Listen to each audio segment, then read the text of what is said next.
7:10 en la mañana, más adelante Leonardo Orlando estará con nosotros, prefecto electo de la provincia de Manabí. Hagamos a esta hora y proponemos a nuestra audiencia poner o tomar nota de la entrevista que vamos a promover en los siguientes minutos para hacer una valoración del momento político, económico, social que vive la República.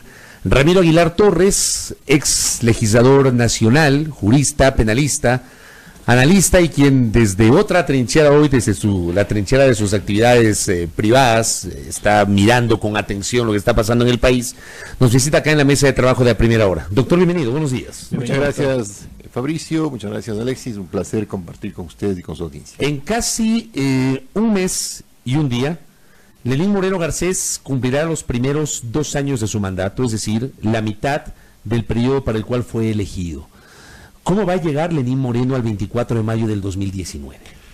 A ver, Moreno llega desgastado, sin que esa imagen de desgaste pueda ser objetivamente valorada, porque sobre la gestión de Moreno se ha tendido un pacto no escrito entre los medios de comunicación grandes de no valorarlo con objetividad y con sentido crítico. Es decir, hay una percepción ciudadana, y esto es algo que todos los que podemos caminar por la calle lo sentimos. Hay una percepción ciudadana de descontento, hay mucho desempleo en el país. De hecho, las personas que me están oyendo ahorita, este instante, háganse una pequeña reflexión. ¿Cuántas personas en su familia están desempleadas en este momento? Y no solamente desempleadas, sino que sin posibilidad inmediata de conseguir trabajo, solo por darle un tópico. Pero claro, como hay un acuerdo tácito de los medios grandes de comunicación de pasar los focos hacia otro lado y no ver la inoperancia del gobierno de Moreno. De seguir hablando de la corrupción, de seguir hablando de la mala administración que fue Correa. De seguir hablando de un bus que se fue hace 2 años. Es decir, están hablando de un bus Correa que salió de la estación hace 2 años. Y no están hablando de la estación en este momento y de los problemas actuales. O sea, 2 años después seguimos hablando de que la mesa no estaba servida, doctor. Con una cuestión adicional, es la mitad de su gobierno, ¿no? O sea, don Lenín Moreno se va a pasar todo el gobierno quejándose, o sea, es el gobierno del ayayay, ¿ya? Es el gobierno de la queja, del chiste malo, de las declaraciones fuera de lugar. De los anuncios que después son solo anuncios, de las medidas que después se echan abajo, como esta de las tarifas eléctricas, por ejemplo. Y parece que con buen criterio va a recular también el tema del retiro de los uniformes y de del desayuno escolar, porque eso me pareció ya, tenía unos ribetes de crueldad. Pero, respondiendo a su pregunta, entonces llega desgastado, llega sin cumplir en lo más mínimo ni siquiera sus propios objetivos. Es decir, si ustedes hacen una revisión de su plan de gobierno, no solamente que no lo cumplió, sino que lo descartó. Y no se olviden ustedes que el no haber cumplido o haber descartado el plan de gobierno, que fue lo que el candidato le ofreció a la gente para votar, es causal de revocatoria de mandato. Llega sin ejercer el poder realmente, porque lo ha fraccionado en 4 personas, a quienes además delegó mediante sendos decretos el ejercicio del poder. Llega con un vicepresidente bastante animoso. Yo no lo conozco personalmente a Otto, pero todas las personas que me han referido su trabajo me dicen que es un hombre empeñoso, un hombre trabajador, un hombre que le pone ganas. Llega en medio de una... A ver, ¿cuál sería la palabra? Llega revolcándose el gobierno, esa es la palabra más visual, en medio de una cochambre política cuyo punto más hondo es la Asamblea Nacional. Es decir, la Asamblea Nacional no solamente que dejó de representar a los ecuatorianos, sino que está cumpliendo el papel más triste que he visto en los últimos años, una asamblea vulgar, una asamblea inoperante, una asamblea con una actuación legislativa individual y colectiva. Podemos muy hacer, pobre. podemos Salvo hacer excepciones, ¿no? Sí. Hay como en todas Como en partes, todo lado. pero la asamblea se mide como órgano colegiado, ¿no? Claro, claro. La imagen institucional es paupérrima. En función a aquello, podemos hacer, aunque son odiosas las comparaciones, podemos comparar esta asamblea con la anterior. ¿Y por qué le pido esta comparación? Uno, porque usted integró esa asamblea, y dos, porque en esa asamblea claramente la oposición no tenía margen de maniobra. A ver, hay algunas diferencias que son importantes. La primera, la oposición no tenía margen de maniobra, no teníamos margen de maniobra, porque al inicio éramos 27 contra 110 antes de que Avanza se nos uniera, después éramos 37 contra 100, y entonces la oposición sí tenía un papel cívico, porque no había nada que negociar en el Congreso, absolutamente nada. Nuestra posición era tan irrelevante que teníamos que sacar arrestos todos los días para volver cívica y muy frontal y muy fuerte nuestra posición.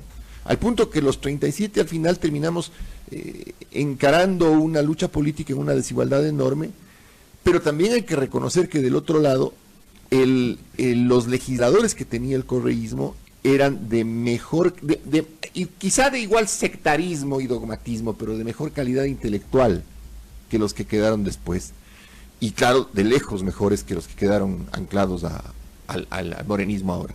Y la segunda diferencia era que había un gobierno cuyo horizonte de políticas públicas se expresaba en una serie de proyectos de ley que querían materializar el ejercicio de esas políticas públicas. Por eso la Asamblea 2013-2017 fue casi una fábrica de leyes, generaba leyes con mucha fuerza, y había que debatirlas conceptualmente. Pero todas esas leyes fueron, promovidas, fomentadas, impulsadas por el gobierno. Correcto, a eso voy, porque ellos tenían 100 votos, la Asamblea era un instrumento de un proyecto político, que está bien, pero si Moreno no tiene proyecto político, entonces sus leyes son aleatorias, son azarosas, y la Asamblea se queda sin trabajo, y comienzan a masacrarse entre ellos, y comienzan a insultarse entre ellos. Y comienzan a aprobar resoluciones absurdas. Si nosotros éramos una fábrica de leyes, que eso a la final es la función legislativa, si estábamos hackeados en el término ajedrecístico de la palabra en términos de fiscalización, esta asamblea es inepta para fiscalizar, y además es una fábrica de resoluciones, y las resoluciones son saludos a la bandera. Inepta para fiscalizar, pero yo estoy seguro que habrá gente que diga, más bien esta asamblea, a diferencia de la anterior, por esa mayoría predominante de 100 que había, sí se ha dedicado a fiscalizar. Entonces fiscalizó al fiscal Vaca Mancheno, que lo destituyó, a Carlos Poli, al superintendente de comunicación, intentó fiscalizar a la judicatura, ahora quieren llevar a la ex canciller María Fernanda Espinosa. Entonces, más bien, creo que el escenario como que se modificó en ese aspecto, doctor, y dejaron de ser una fábrica de leyes para empezar únicamente a enfocarse en la fiscalización, porque legislativamente también esta asamblea no se ha, digamos, destacado precisamente por la productividad. Correcto, pero ahí hay que ver dos cosas. Lo primero, todos los juicios políticos que fueron positivos en la asamblea tenían instrucciones del gobierno. O sea, no es que la asamblea voluntariamente cogió a Vaca y lo fiscalizó. Vaca era incómodo para el gobierno, tan incómodo que tenían que poner después un grupo de fiscales que sea afín. Cuando le fiscaliza a Poli ya se había ido. Cuando le fiscalizan a Ochoa ya se había ido. Ya fue destituido por el Consejo de Participación, exactamente. Ochoa sí fue a la asamblea. De acuerdo, pero ya había sido destituido por el transitorio. Y una vez que terminaron de hacer esa parte del trabajo de demolición que les encargó Trujillo, miren, es tan sencillo como esto. Le llamaron al Consejo de Participación Ciudadana transitorio, al que pueden llamar, por cierto, porque el Consejo de Participación Ciudadana es sujeto de fiscalización. Le han llamado para que explique las absurdas declaraciones de Trujillo. ¿No? Trujillo es intocable. O sea, Trujillo es el único, y su Consejo de Participación Transitorio, que está fuera del ámbito de fiscalización. Hace poco, la señora fiscal general tuvo unas expresiones poco felices respecto de una decisión judicial en la que una jueza no dio paso a las medidas cautelares pedidas por uno de sus fiscales. En contra de Patiño. Correcto. Y nadie le ha llamado a la señora a la asamblea a decirle, oiga señora, con todo el respeto que usted se merece, pero hay división de poderes. Entonces usted representa a la fiscalía, pero no representa a la función judicial. No le han llamado al ministro de Economía a que aclare específicamente cuál es el alcance final del acuerdo con el Fondo Monetario Internacional. De hecho, el contenido del documento no ha sido difundido públicamente.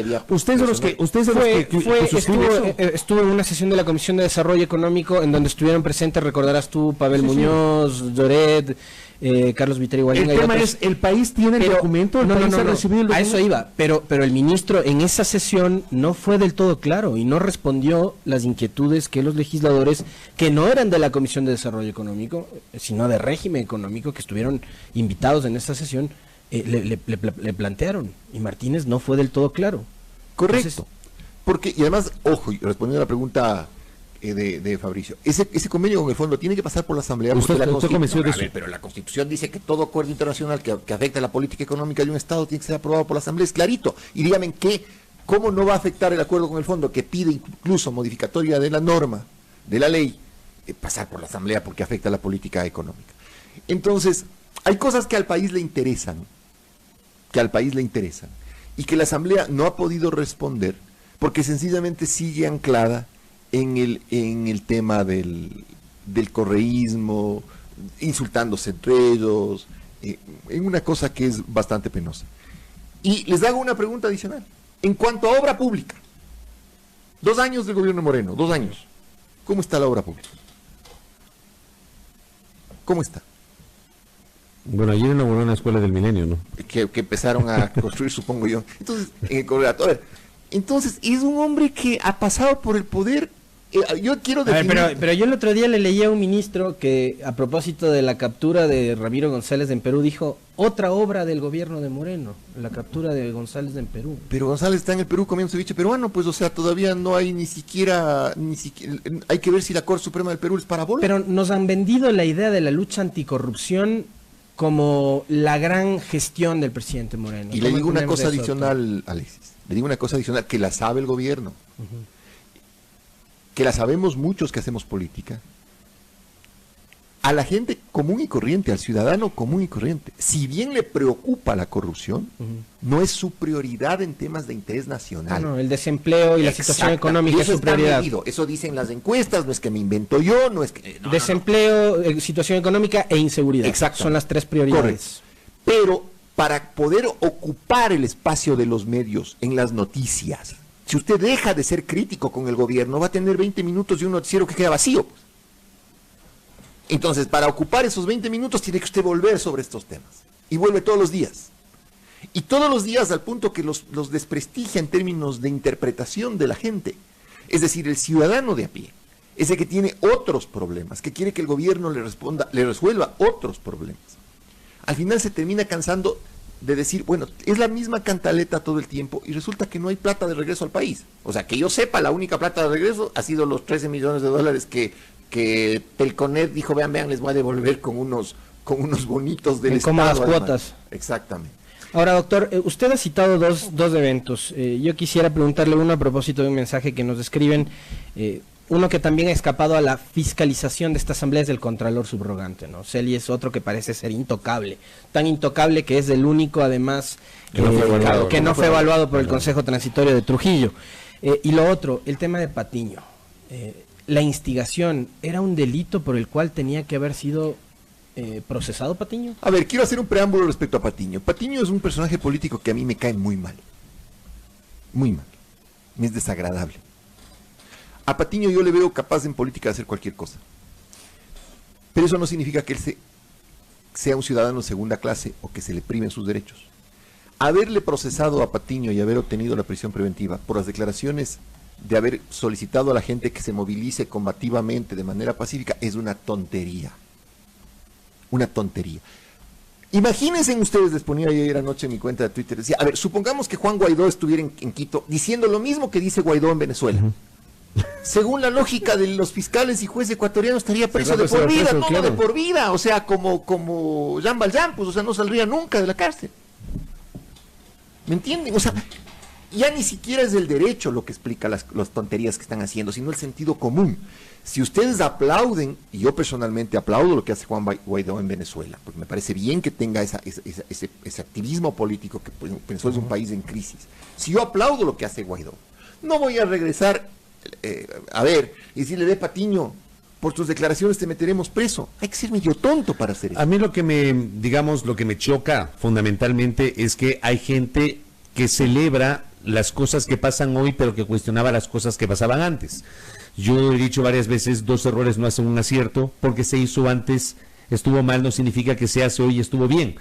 Y me digo, hubo un ciudadano que fue sentenciado por haber aplaudido durante la toma durante la irrupción del 30 de septiembre, la irrupción de ciudadanos, de civiles, en la televisión pública. Y hubo un ciudadano, el señor Endara, que fue sentenciado, y la sentencia era incluso risible. Decía la sentencia por aplaudir. Por aplaudir. O sea, y los 10 del Uluncoto, los muchachos exacto, que fueron encontrados con libros, los 10 del Uluncoto. Pero los defensores de los derechos humanos de los 10 del Uluncoto y del señor Endara, hoy, cuando a Patiño le hacen lo mismo... Aplauden lo de Patiño. Ese es el tema, la falta de síntesis. No, es que no solamente es de eso, Fabricio. El derecho es uno solo. Los que estamos formados en el derecho tenemos que defender los derechos. De Patiño, por eso empezaba yo con ese preámbulo de me cae mal, pero es un hombre que tiene derechos y hay que defenderlos, y los derechos de los 10 del Uluncoto y los derechos de Endara. Pero el país está poniendo peligrosamente las cosas en un matiz donde hay ciudadanos de primera clase, ciudadanos de segunda clase y correístas a los que hay que hacer nomás cualquier cosa. Es como cuando dicen otro correísta más que afugado, o sea, cuando se trata de combatir la corrupción, ¿estamos fijándonos únicamente en la corrupción del correísmo o vamos a combatir la corrupción per se, doctor? ¿Cuál es la lucha anticorrupción? La lucha tiene que ser una corrupción como política nacional. Ajá. Ustedes acababan de hablar con una persona que se expresaba sobre el tema de las políticas de seguridad informática. Igual en el país tiene que haber políticas de lucha contra la corrupción institucionalizadas. Pero, ojo, también en el Ecuador tenemos esa doble moral, ¿no? La corrupción es siempre pública, pero cuando en el sector privado usted va a comprar una terrina de Fanesca y le venden la mitad, eso no es corrupción. Cuando en el sector privado usted compra un servicio y ese servicio está mal o sobrepreciado, eso no es corrupción. No, señores, todo es corrupción. Todo. Y mientras los ecuatorianos no entendamos que tanto en el sector privado cuanto en el sector público tiene que haber un estándar mínimo de honestidad, entonces nadaremos en la corrupción. El rol de Celi que le preguntaba yo y por qué escapó a la fiscalización tanto de la Asamblea como la evaluación del Consejo Transitorio. Es del brazo operativo de Trujillo. Entonces a Celi se le ha visto hacer una serie de cosas desde la Contraloría que son impresentables, una persecución absoluta, y no solamente a los grandes personajes del correísmo, sino también a la persona común y corriente, es decir, hay funcionarios públicos a los que tienen indicios de responsabilidad penal por informes tontos, que los propios auditores a la interna de la Contraloría dicen, vea, te tengo que firmar esto porque me presionan, pero es una tontería. Felipe Rodríguez dijo algo parecido en su cuenta Twitter hace algunas semanas. Menciónelo en otro programa. Lo que pasa, ¿por qué lo menciono? Lo que pasa es que es interesante mencionar. Lo que acaba de decir el doctor es verdad. Yo el otro día conversaba con alguien que fue funcionario público y me decía, tengo un informe de Contraloría por no haber dado la orden para que reencauchen las llantas de los carros de la oficina. Claro, entonces... Esos informes salen de Contraloría. Esos informes salen de Contraloría. Y no obstante, a ver, Celi ha tenido el desparpajo de decirle al país cuando le preguntaban a un periodista al Paso, oiga, va a averiguar esto de INA Investment, de esta compañía offshore aparentemente del hermano del presidente. No, ¿cómo vas a averiguar eso? Eso es del ámbito privado. Oigan, pero si el que está preso es el tío de Glass, pues. O sea, o hacen lo mismo que hicieron con el correísmo, o simplemente las personas que están ahora haciendo esto son instrumentos de otros perseguidores en contra de quienes han dejado el poder. ¿Cómo ve usted el futuro inmediato de la Asamblea Legislativa? Porque en no más allá de 3 semanas la Asamblea deberá renovar autoridades. Le hago esta pregunta porque hoy por primera vez vamos a tener un escenario distinto, con ninguna organización política, con mayoría. No hay claridad sobre por dónde irá la corriente para renovar autoridades legislativas. A ver, si me pide mi opinión, y sobre la base de mi conocimiento personal, hablo de conocer personalmente, yo creo que el mejor candidato posible para la presidencia de la Asamblea Nacional en estas condiciones es el asambleísta Carlos Barman. El mejor, no hay otro. El actual segundo vicepresidente de la Asamblea, Manavita. Primero le daría una representación legítima a la provincia de Manabí. Segundo, es un hombre de experiencia legislativa Tercero, es una persona que puede sumar consenso. Que puede sumar consensos. Puede sentarse a dialogar con todo el mundo. No le veo en el plano de insultar a sus compañeros en el micrófono abierto en una sesión. No le veo en el plano a Berman de usar la Asamblea Nacional como una... Porque todo el que llega a la Asamblea Nacional, a la presidencia, además cree que es presidenciable a nivel nacional, ¿no? Entonces no le veo a Carlos Berman en ese escenario. Y le veo más bien en un plano de ser un generador de actividad legislativa. Y además se le sube el último poder. periodo, ¿no? Se le sube el poder. Se le sube el poder a la cabeza impresionantemente. Este es el último periodo de Berman, ya no puede reelegir. Correcto. No, ya no Entonces, puede. Pues me parece a mí... Sería una buena retirada si me de la piden mi legislatura, opinión, que si de algo cuenta, ahí está. Berman es el... Ojo, lo dice usted, no lo decimos nosotros. Oiga, doctor, y en medio de esto, ¿cómo evalúa la actuación del transitorio y de Julio César Trujillo y cuál debería ser el futuro inmediato del Consejo de Participación Ciudadana? A propósito de eso, usted dijo públicamente que votó nulo en las pasadas elecciones. No, iba a votar nulo. Ah, no votó nulo. Iba a votar nulo. Pero me hinchó. Me hinchó la intromisiva actitud de Trujillo con ese video en la veda electoral.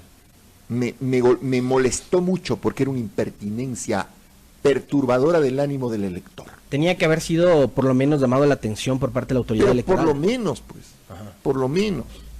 Entonces, ¿cómo me molestó? Porque era una especie de decir, vean, ustedes electores son tan tontos que por favor voten nulo porque yo quiero que voten nulo y yo estoy sobre el bien y el mal.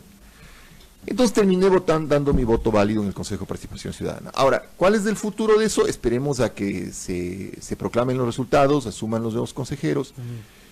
Yo soy de aquellos que creo que el Consejo debe desaparecer, pero no a la maldita sea, pues, para que desaparezca el Consejo y se hagan otras reformas constitucionales que son necesarias, como la reforma del artículo 141 de la Constitución para disminuir este hiperpresidencialismo constitucional que existe.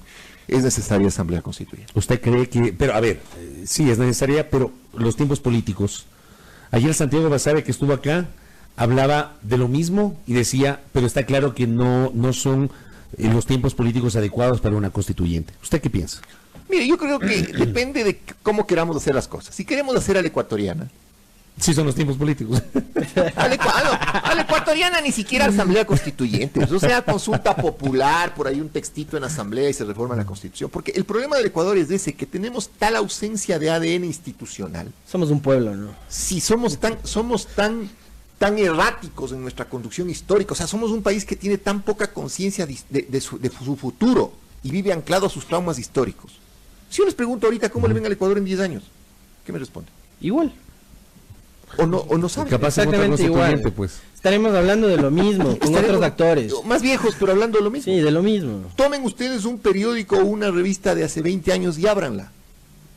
Son los mismos temas.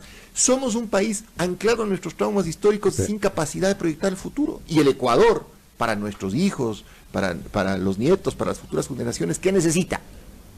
No vivir en el psicoanalista, pues anclado a los traumas de la niñez, ¿no? Tiene que superar eso y vivir pensando en el emprendimiento y en el futuro. Doctor, con esto cierro. El consejo que se instalará el 14 de mayo, por cierto, los resultados electorales no han sido proclamados hasta hoy, pero ese consejo que se instalará el 14 de mayo, ¿debería revisar las actuaciones del transitorio? Sin duda. ¿O no tiene facultad? No, claro que tiene, porque son resoluciones institucionales. Pero el pues. transitorio tenía facultades extraordinarias y el definitivo ordinarias. No, eso se inventó Ya. don Trujillo para... No. Las competencias del Consejo de Participación están establecidas en la ley.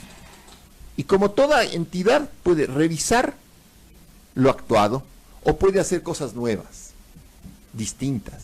Entonces no es que el Consejo de Participación Transitoria titular va a tener menos competencias que el Consejo de Participación Ciudadana transitorio. Con mayor legitimidad, Pero pues con estos sí mayor- fueron elegidos pero en las obvia- urnas, pues pero no puestos obviamente. por ternas en la asamblea. Exactamente, pero obviamente. Vamos a ver si dan la talla, ¿no? Oiga, me quedo con una de las reflexiones de Ramiro Aguilar. El Ecuador históricamente ha vivido de sus traumas. Me quedo con esa frase. Y cada vez Sí. genera nuevos traumas, ¿no? Ahora Sí. el nuevo trauma es el correísmo. Ajá, claro, y seguiremos hablando. Oiga, Doc, me han enviado infinidad de mensajes, gente diciendo que por favor quieren leerle y que les desbloquee del Twitter. Algo han de haber dicho. Eso mismo digo yo, ¿qué le habrán hecho? Gentes pecaminosas, algo han de haber hecho. Algunos colegas que les ha bloqueado ahí de gana. Algo han de haber hecho. Bueno, No, ellos. pero desbloqueles. Algo, Andrés. Oiga, no, y madrugue. Yo tengo que hacer quehaceres domésticos. Ahorita tengo que regresar a mi casa a planchar mi terno. Va a tender mi jugar cama. tenis. No, jugar Bien. tenis. Tenis que lavar. Tenis que lavar. Doctor, gracias por Muy el amable, tiempo, doctor. muy amable. No, a las órdenes siempre. Interesante charla con Ramiro Aguilar Torres aquí en nuestros micrófonos, 7:35 en la primera hora.